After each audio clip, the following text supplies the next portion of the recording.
has not been exposed to the type of rare hydrologic event you were just talking No. about? No. Okay. Did you look at the water measurements for Lake Albert? Because Lake Albert's the immediate lake that feeds Lake Poncet, isn't it? Yes. Well, I'll say yes. But keep in mind that the discharge or the spill elevation for Albert is actually below the spill elevation for Lake Poncet. Well, you would dispute with me that Lake Albert was already full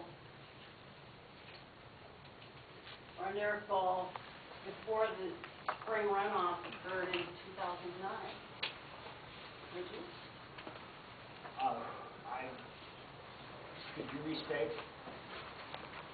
I'm not sure I understand the question. Well, This is the hydrograph for Lake Albert, the red one, and the blue line is for the hydrograph for Lake Poncet. well, going into the spring runoff of 2009, wasn't Albert already full or near full? Going into 9, yes, according to the hydrograph, yes, it was near full. So when spring runoff occurred in 2009, the upstream lakes were not filling in succession. They were already full, weren't they?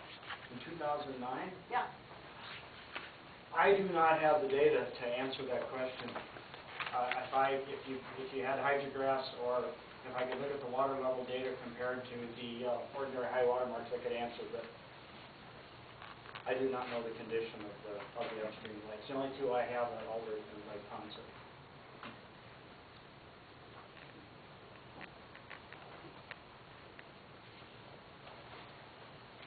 Now, your report, I'm going to direct you to page 7 of your report.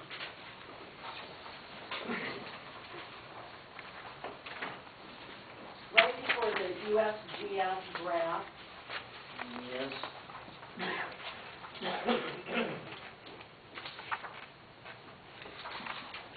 You say much of the surface runoff water in the watershed was captured by depleted upstream lakes, ponds, and wetlands and did not replenish Lake Poncet.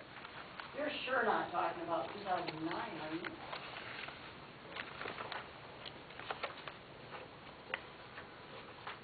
Maybe what I said.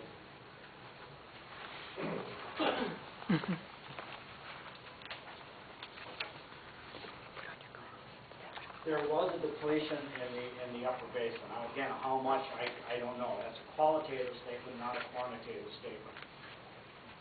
Because when we look at the water level, it came up, yes, there's water up in here in 2009, but this is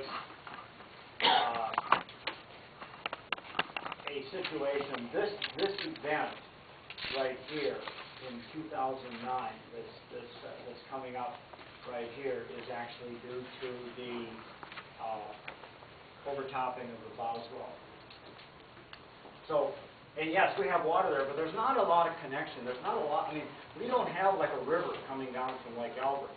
So Lake Albert is up a couple of feet, but it is,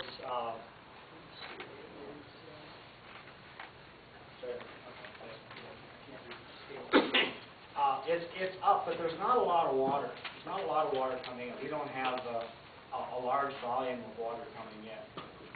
And likewise, we have the flood control structure that as soon as the flows on the Big Sioux get below that sill elevation, the gates are automatically opened by FC5, and the water is allowed to flow out.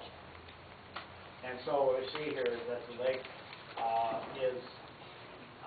Lake Poncet is, I was just informed here on break that Lake Poncet is about a above the sill, which is still below the ordinary high water mark for the summer. Well, let's go back to Lake Albert's contribution to conflict. Your testimony then, well, the second sentence of your report says there was some unmeasured water entering Lake Poncet from Lake Albert. Yes. And you're talking about 2009, correct?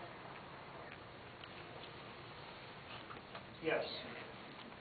Is it your testimony by using the word unmeasured that it's so little that it's not measurable?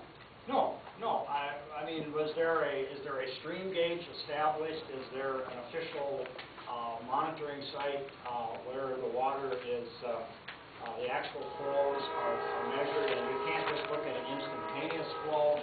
One has to look at the